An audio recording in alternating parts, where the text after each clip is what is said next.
BSc second year चल रहा है और बीएससी सेकेंड ईयर के अंदर आज वुडवर्ड-फीजर जो नियम है उसके हम एग्जाम्पल्स देखेंगे।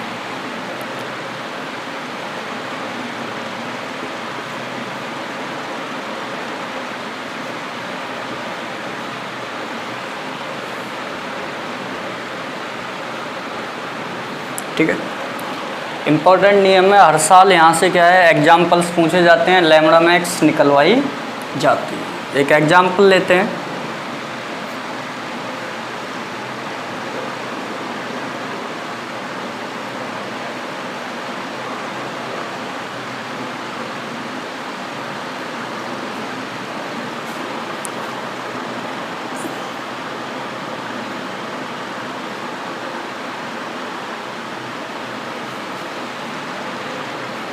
सपोज यहाँ पर आपको ऐसे करके दे दिया है,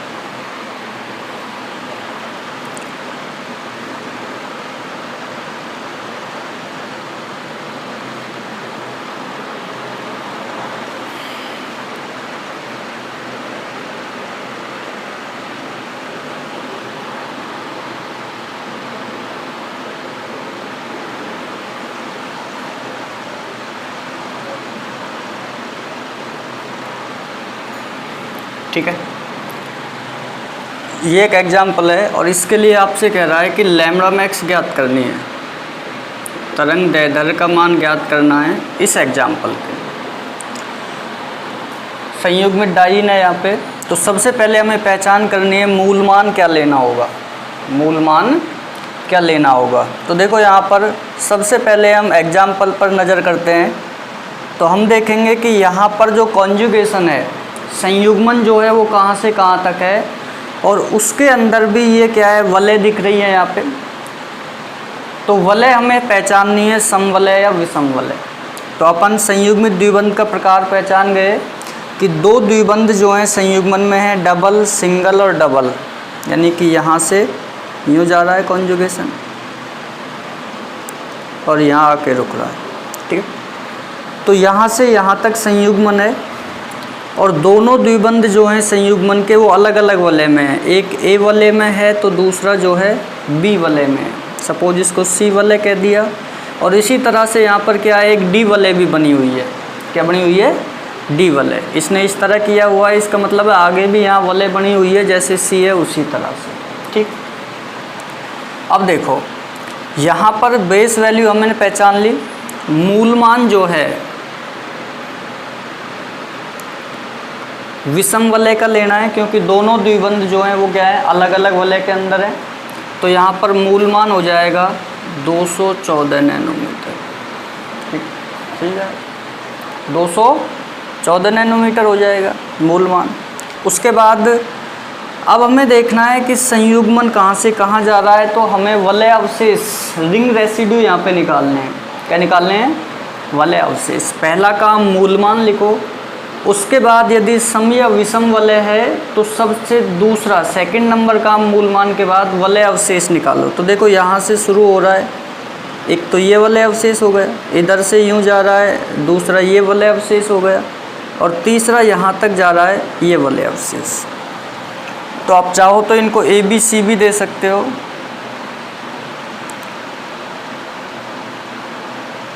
ठीक है, तो तीन वलय अवशेष हो गए यहाँ पर, वलय अवशेष ए, बी और सी। तो हम यहाँ पर लिख देंगे वलय अवशेष, जिनको हम शॉर्ट में आर रिंग रेसिड्यू भी कहते हैं। क्या कहते हैं? Ring residue. तीन है, तो देखो एक का जो है वो 5 होता है, तो 3 का हो जाएगा 15। कितना हो जाएगा? 15 नैनोमीटर।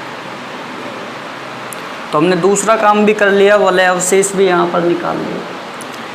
तीसरा, आपको यहाँ पर बहुत सारे प्रतिस्थापी दिख रहे हैं, Nr2 दिख रहा है, CH3 दिख रहा है, ACH3, OR दिख रहा है। ठीक है, और जैसे यहाँ पर वो आपको लगा दे कोई समूह, जैसे OAC लगा दे, तो बहुत सारे प्रतिस्थापी समूह दिख रहे हैं, लेकिन हमें केवल फोकस वहाँ पर करना है जहाँ पर कॉन्जुगेशन है। कॉन्जुगेशन के अलावा हमें कोई लेना देना नहीं है, कितने ही प्रतिस्थापी हों, कितने ही समूह जुड़े हुए हों, कोई इफेक्ट नहीं है उसका लैम्ब्डा मैक्स पर। लैम्ब्डा मैक्स के अंदर मूल मान में जोड़ा जाएगा जो संयुग्मन में प्रतिस्थापी आ रहा है। क्या आ रहा है? संयुग्मन के अंदर। तो देखो यहाँ पर यहाँ से लेकर यहाँ तक आपके दो प्रतिस्थापी आ रहे हैं। कॉन्जुगेशन यहाँ से यूँ जा रहा है टर्न होकर, तो एक तो मैथिल प्रतिस्थापी और एक OR एल्कोक्सी जो ग्रुप है ये प्रतिस्थापी के रूप में। तो देखो मैथिल प्रतिस्थापी का तो +5 जोड़ देंगे,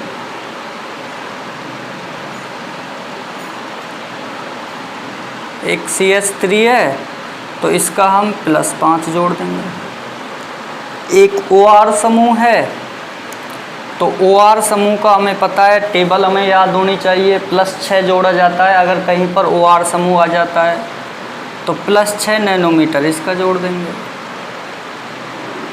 ठीक है, हो गया। मूल मान लिख दिया, वलय अवशेष लिख दिए हमने, रिंग रेसिड्यू जिसको हम कहते हैं।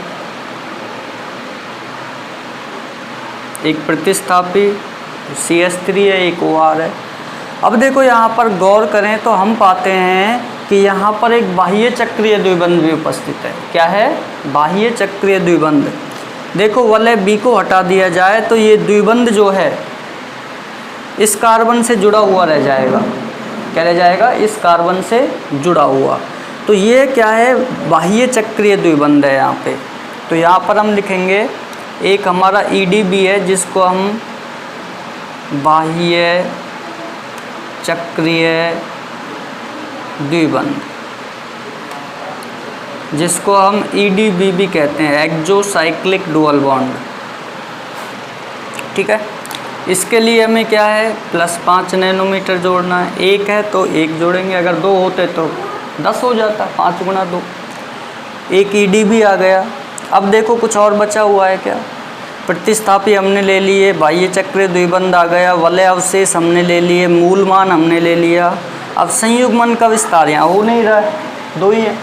ठीक है, तो ये सारी वैल्यूज हो गई, इन सब को हम जोड़ देंगे। क्या कर देंगे? इन सब का हम जोड़ कर लेंगे। तो इन सब को जोड़ेंगे तो मैं यहाँ ऊपर लिख रहा हूँ इधर की तरफ। देखो यहाँ पे, हाँ पहले नीचे वाली वैल्यू कैलकुलेट कर लो। 15 हो गई अपनी RR की, 5 इसकी 20 और 6 इसकी हो गई OR समूह की 26 और 5 हो गई बाह्य चक्रीय द्विबंध की।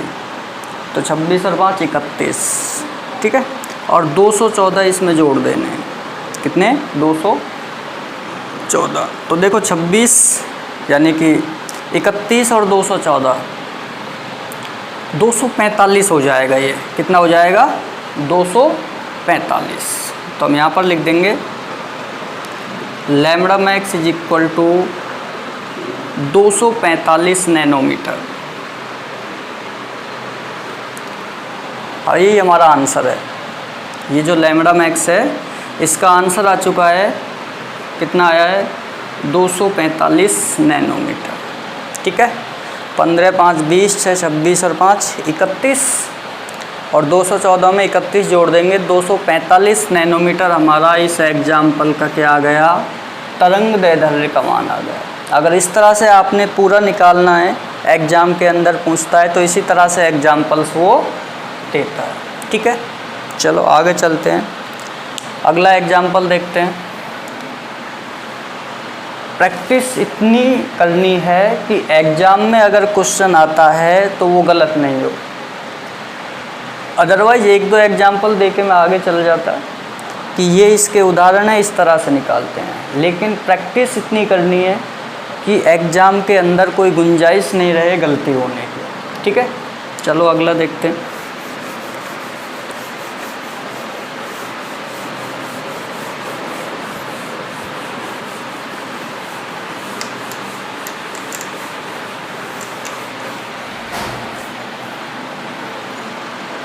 देखो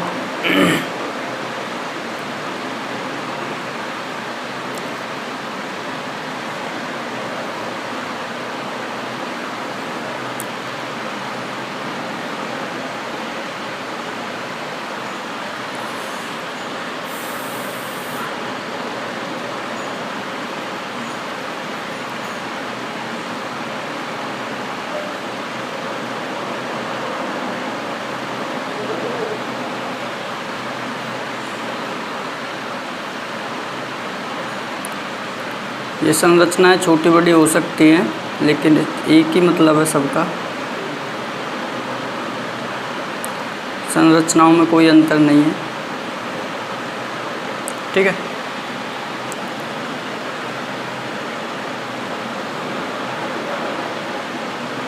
एग्जाम्पल जो है बड़ा है, लेकिन घबराना नहीं है एग्जाम्पल देखकर।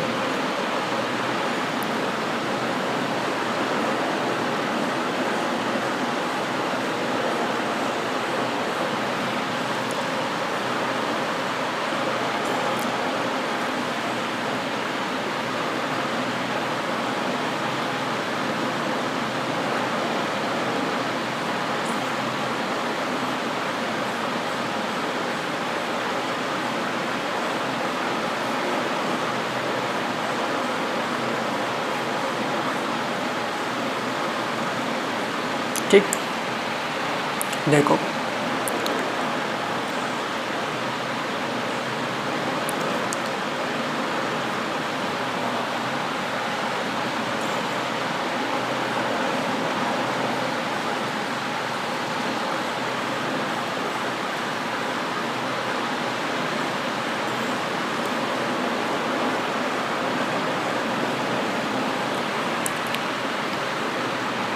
इधर मैंने वापस पहले की तरह, यानी संरचना और भी है आगे।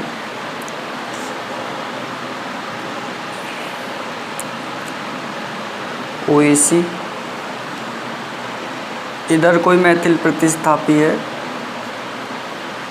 OR,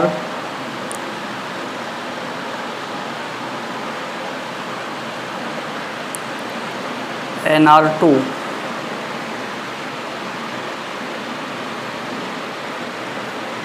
इधर SR,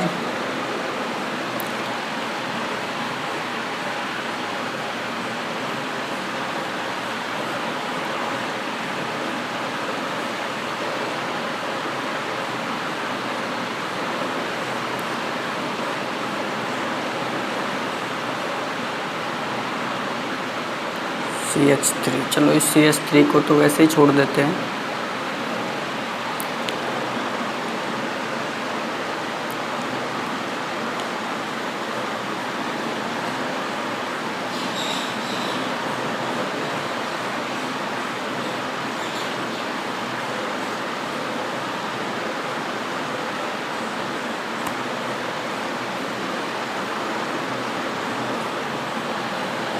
ये एक उदाहरण है, ठीक है।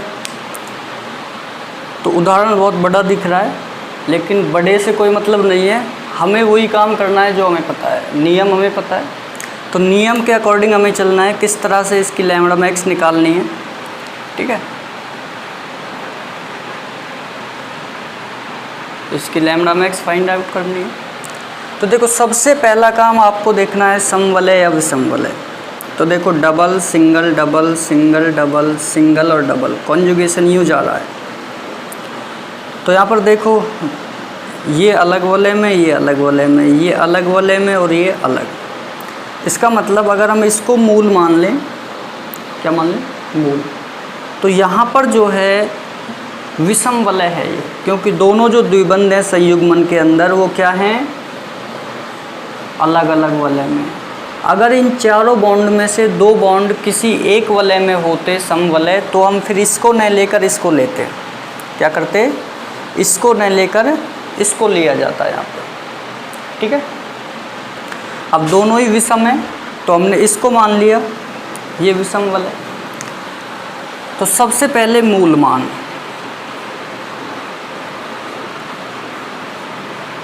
मूल मान हम लेते हैं 214 नैनोमीटर। क्यों लिया 214? क्योंकि विषम वलय है जो हमने संयुग्मित द्विबंध के प्रकार में पढ़ा हुआ है।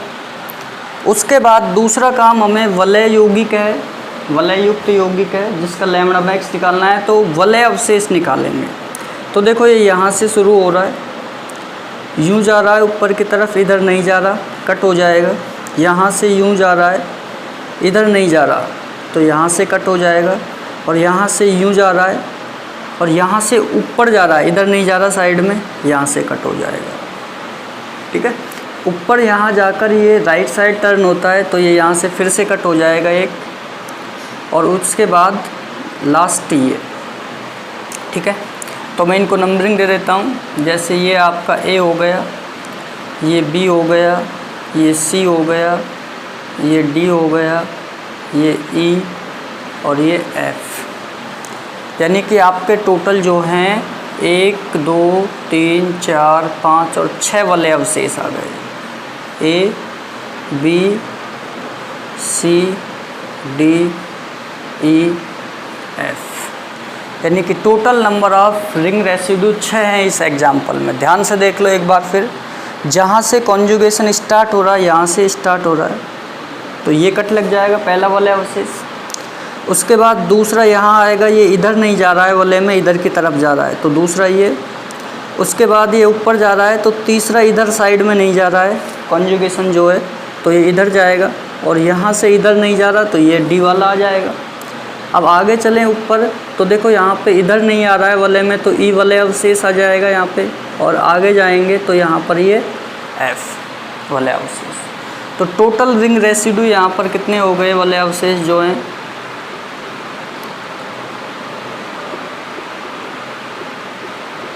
6 वाले अवशेष हैं।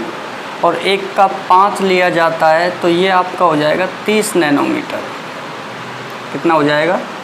30 नैनोमीटर, ठीक है। वलय अवशेष के बाद प्रतिस्थापी तो बहुत सारे दिख रहे हैं, लेकिन हमें देखना है संयुग्मन में कौन कौन से प्रतिस्थापी आ रहे हैं, किसमें, कॉन्जुगेशन में कौन कौन से प्रतिस्थापी शामिल हो रहे हैं। तो देखो यहाँ पे ये कॉन्जुगेशन में नहीं है, कोई वैल्यू ऐड नहीं करेंगे। ये कॉन्जुगेशन में है, ये है, ये कॉन्जुगेशन में नहीं है, ये भी संयुग्मन में नहीं है, ये भी संयुग्मन में नहीं है, ये भी नहीं है, ये भी नहीं है, और ये वाला भी नहीं है। तो मैंने जहाँ जहाँ भी क्रॉस का चिन्ह लगाया है, इसका मतलब वो कॉन्जुगेशन में नहीं है। और जहाँ मैं सही का चिन्ह लगाया है, वो प्रतिस्थापी क्या है, संयुग्मन में है, ठीक है। तो देख लो, जहाँ सही का निशान है वो संयुग्मन में है, उनका मान जोड़ा जाएगा मूल मान में। और जहाँ मैंने क्रॉस लगाया है, जैसे कि ये नहीं जुड़ेगा, ये नहीं जुड़ेगा, ये नहीं जुड़ेगा, ये नहीं जुड़ेंगे और ये भी नहीं जुड़ेगा। क्यों? क्योंकि ये कॉन्जुगेशन में नहीं है, संयुग्मन में नहीं आ रहे, ठीक है। तो देखो, एक मैथिल समूह है, एक और एक ये रहा, 2 मैथिल समूह, एक OR है और एक NR2 है। 4 प्रतिस्थापी हैं टोटल। तो हम यहाँ पर लिखेंगे 2 CH3 ग्रुप हैं, तो एक का 5 होता है, तो 2 से गुणा करेंगे 10 नैनोमीटर। कितना? 2 मैथिल समूह का हो गया। उसके बाद एक OR समूह है और एक NR2 है। तो देखो, OR समूह जो होता है एल्कोक्सी, इसका +6 जोड़ा जाता है। और दूसरा है NR2 समूह। तो देखो, NR2 समूह का हमने टेबल में लिखा हुआ है 60 जोड़ा जाएगा, +60 नैनोमीटर जोड़ा जाएगा, ठीक है, मूल मान में। ये जोड़ दिया, 2 मैथिल जोड़ दिए और एक NR2 जोड़ दिए। ये प्रतिस्थापी आ रहे हैं संयुग्मन में, बाकी संयुग्मन से बाहर हैं, कोई लेना देना नहीं है हमें, ठीक है। अब देखो, इसके बाद यहाँ पर बाह्य चक्रीय द्विबंध की बात करें, इसकी बाह्य चक्रीय। तो देखो, ये जो वलय है, इस वलय के लिए ये बाह्य चक्रीय द्विबंध है, क्योंकि अगर इस वलय को हटा दिया जाए तो ये द्विबंध यहाँ से जुड़ा हुआ रह जाएगा इस वलय से। तो एक तो ये बाह्य चक्रीय द्विबंध हो गया, ठीक है। दूसरा, अगर ये जो वलय है, इसके लिए ये बाह्य चक्रीय द्विबंध है, क्या है, इसके लिए ये जो है बाह्य चक्रीय द्विबंध है, ठीक है। और इसके लिए ये बाह्य चक्रीय द्विबंध है, ठीक है। बात समझ में आ रही है?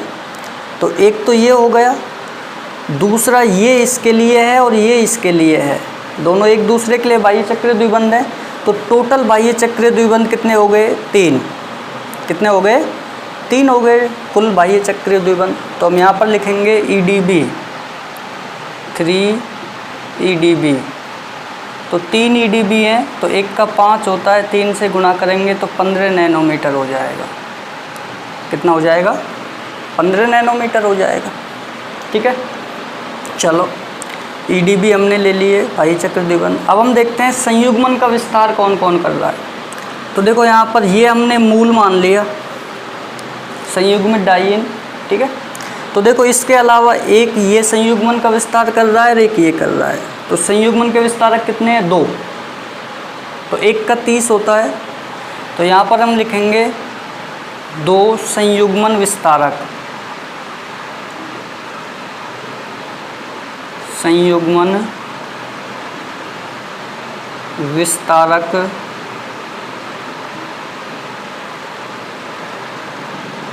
द्विबंध, ठीक है। तो यहाँ पर 2 हैं, 1 का 30 होता है, तो 2 से गुणा करेंगे तो 60 नैनोमीटर हो जाएगा, 60 नैनोमीटर, ठीक है। अब मेरे ख्याल से सब कुछ आ चुका है जो भी इसमें था। मूल मान विषम वलय लिया, वलय अवशेष 6 हैं, एक OR समूह है, 2 मैथिल समूह हैं। मैथिल का लिख दिया, OR का लिख दिया, एक NR2 प्रतिस्थापी है 60 जोड़ दिया है।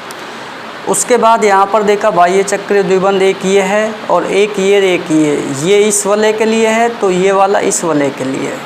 3 बाह्य चक्रीय द्विबंध है, 3EDB कर दिए हैं। उसके बाद यहाँ पर डाइईन में 2 द्विबंध होते हैं कॉन्जुगेशन में, यहाँ पर 2 एक्स्ट्रा हैं कॉन्जुगेशन में, तो 2 संयुग्मन विस्तारक द्विबंध है, ये वाला और ये वाला। तो 30 × 2 60 हो जाएगा, ठीक है। अब इन सब को जोड़ देते हैं तो फाइनल लैम्बडा मैक्स आ जाएगी हमारे पास। क्या आ जाएगी? फाइनल लैम्बडा मैक्स इस एग्जाम्पल पे। तो देखो यहाँ पे नीचे वाली वैल्यू पहले ऐड कर लो आप।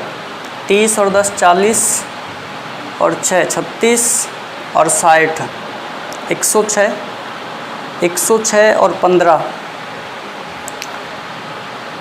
119 और 119 और 60 179 और 179 को जोड़ देना है 214 में, ठीक है। तो हम यहाँ पर कर देंगे lambda max is equal to 214 + 179 कितना हो जाएगा? 3 9 और 3 393 393 नैनोमीटर। तो इसका रिजल्ट क्या आ जाएगा? Lambda max is equal to 393 nanometer. यही हमारा आंसर है, यही क्या है? आंसर है हमारा, ठीक है। तो ये फाइनली हमने इस यौगिक का लैम्बडा मैक्स ज्ञात कर लिया। और इसी तरह से एग्ज़ाम के अंदर आपको वो एग्जाम्पल देगा कोई भी XYZ, आपसे कहेगा इसके लिए लैम्बडा मैक्स ज्ञात कीजिए। क्या कीजिए? लैम्बडा मैक्स तरंग दैर्ध्य ज्ञात कीजिए, ठीक है। तो इस तरह से सारी वैल्यूज हमें कैलकुलेट करनी